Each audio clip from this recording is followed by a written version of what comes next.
The best way to learn a language, it turns out, is not to sit in a class and recite the different verbs and nouns. A lot of research and a lot of anecdotal evidence tells us that the best way to learn a language is through immersion. It's to live in another country, speak and hear only that language, and let the amazing plasticity of our brain do its thing. Training is no different. We are adaptoids. Our bodies are designed to adapt to our surroundings, and this is the key to unlocking perfect performance. This might sound like a pleasant platitude, but in fact I believe it's also supported by ever-increasing evidence. Let's see a few of the ways in which lifestyle trumps training. Firstly, no stimulus will ever be as profound as the environment. Best case scenario, you might work out for an hour or two a day. This is nothing compared to the amount of time many of us spend sitting in our seats and typing, or lying on the sofa watching TV. That's the main stimulus.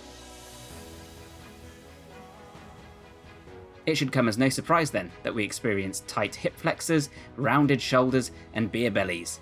As I've often explained, this is not maladaptive. This is functional for the lifestyles that we lead. This also goes some way to explaining the seemingly inexplicable farmer strength. They don't train to failure, but they train all day. Training with huge volume will always generate huge results, so long as the recovery is equal to the energy expended and overload is cautious and progressive. I think high-rep calisthenics are the perfect example of this. Recently, I've been championing the use of high-rep calisthenics with a continuous time under tension. This type of training has the ability to flood the working muscles with blood, reducing venous return, as well as maximally fatiguing all the muscle fibers.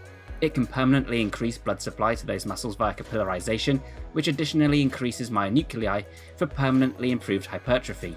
It builds strength endurance, the most useful type of strength that allows us to exert power for long durations without fatiguing and failing. This is also highly protective against injury.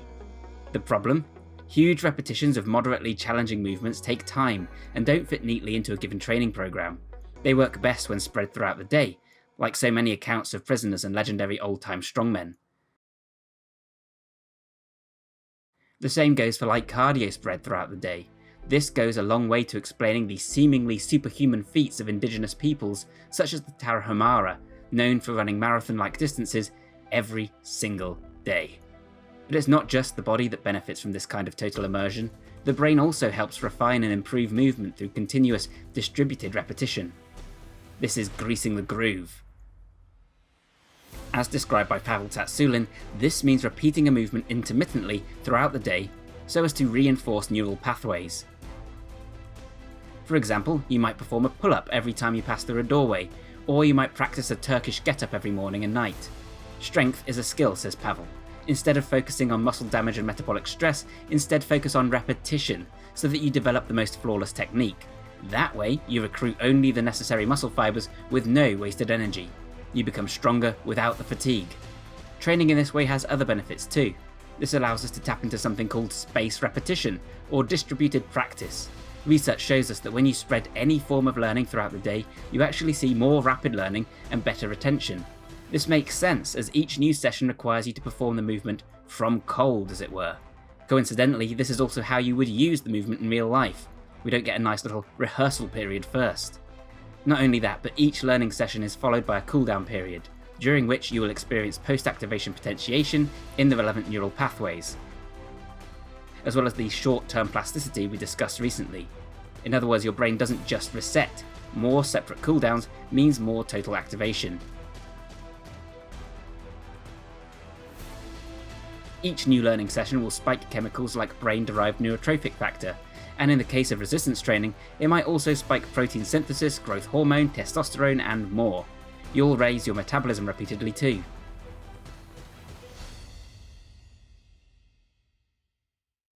Then there's the simple fact that any block of training will likely lead to some fatigue and loss of focus. Strategically breaking your training up means introducing more rest time, allowing you to start each new block fresh and with mental clarity. What do you do during these rests though? You continue to learn in other ways. You continue to try other types of movement. You intersperse your training with other activities. This introduces the interference effect, and research shows that when you mix up drills rather than performing blocks of the same type of training, you actually see a drop in performance during those training sessions, but greater performance and retention post-training. In real life, we're rarely required to repeat a single movement over and over without varying. So why would we stand in the corner of our gym curling on the spot?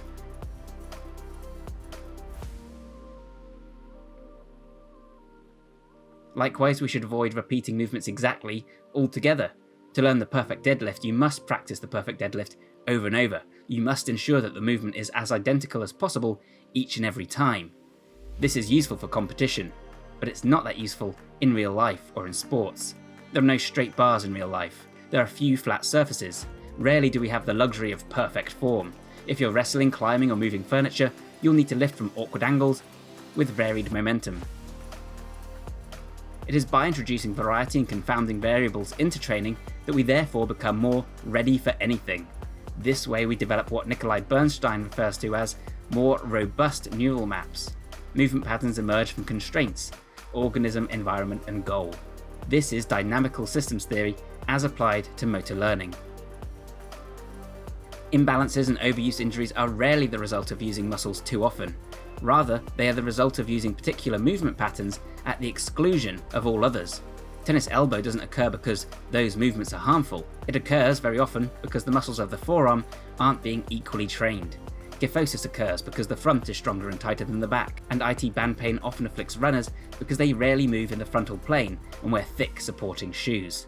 Movement is medicine, but only if it's sufficiently varied and balanced, just like nutrition. Continuous movement can even help to encourage recovery. If you stop moving a joint to protect it, you give the body no incentive to heal the affected area. You develop awkward compensatory movement patterns that worsen the problem, and you actively prevent blood flow, growth hormone, and protein synthesis in the affected area. This can even go so far as to accelerate aging. A single setback often coalesces into a multitude of problems that become too entangled to unravel.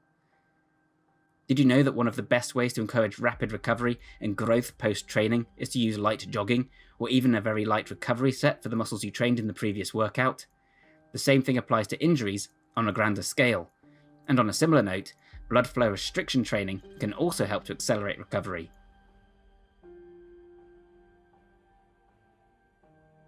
Too many functional trainers will take a reductionist approach to solving this problem. They will write training programs that they hope will offer perfect balance. Make sure you're training external rotation for those rotator cuffs. Make sure you're strengthening the erector spinae. The body is far too complex for us to write a training program that strengthens every single muscle and every single movement in perfect balance. The only solution then is to subject ourselves to the kinds of environments that challenge us and that are just as complex and chaotic as we are. Then we let our bodies do their thing, do what they were designed to do. The same goes for cognitive function, by the way. We maintain brain plasticity and healthy connectivity by challenging ourselves in varied and ever-changing ways. Novel experiences bring our brains to life and keep them young. Nutrition is equally as complicated. There are millions of supplements that claim to make you super healthy, a million ingredients that do us harm, and no one can agree on which are which. Only by eating a highly varied, natural and unprocessed diet can we be confident that we're getting what we need.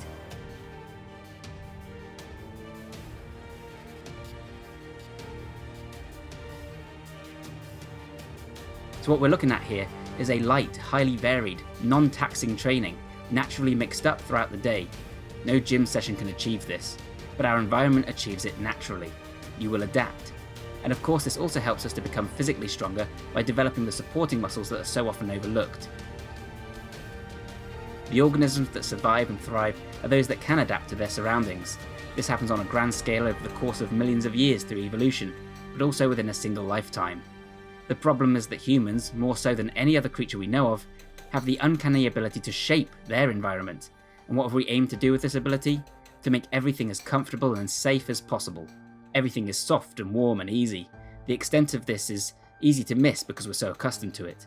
But even our cupboards and shelves exist only to make things easier for us, to the extent we never even have to bend over or reach up high. Everything's at arm height.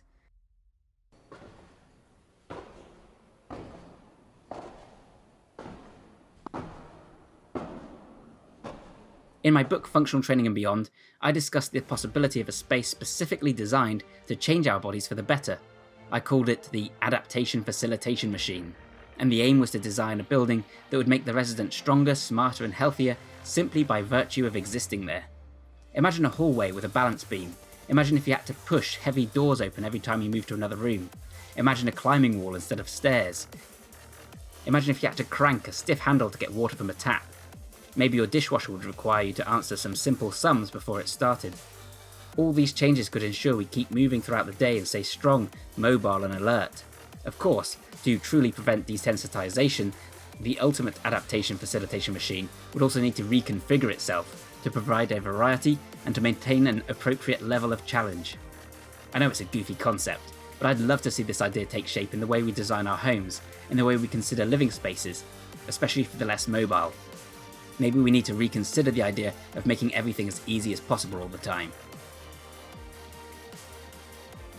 And to be clear, this essay is not arguing that we should go back to the wild for optimum health. In fact, using the knowledge we now have, I wonder if we couldn't create a superior environment to shape our bodies.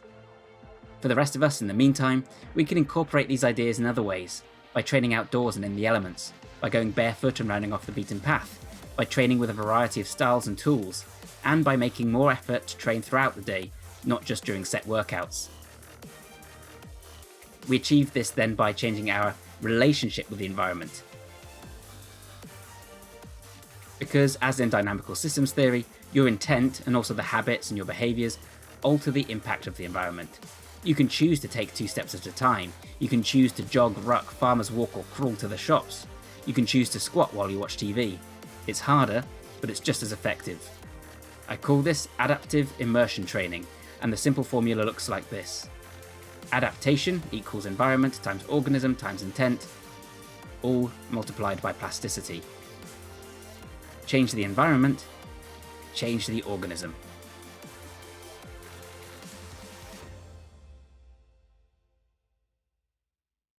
So I hope you found this one useful and interesting, guys. It's some high concept stuff, but I feel it could be useful for some people.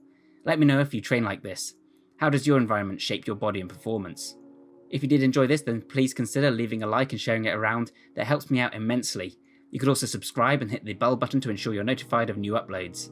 And some awesome news, I think we've now just crossed 400,000 subscribers, which is insane, so thank you all so much for that. And I thought a cool way to mark the occasion might be with a Q&A. It's something people have asked me to do in the past, so if you have any questions you'd like to ask, you can ask them in the comments down below, on Instagram I'll be posting about it, or on the Facebook page. You'll find everything you need to know in the description. If you like this kind of training that looks at the body and the mind and all different aspects of performance, then you might enjoy my ebook and training program, Super Functional Training. There's a discount on right now during the pandemic, and you can find the link to that in the description down below also. Or if you want to know where a lot of this stuff came from, then check out my print book, Functional Training and Beyond. There I discuss functional training as a concept and how we can apply it to our training and our general lives. Either way, thank you so much for watching this one, guys. Thanks for all your support, and I'll see you next time. Bye for now.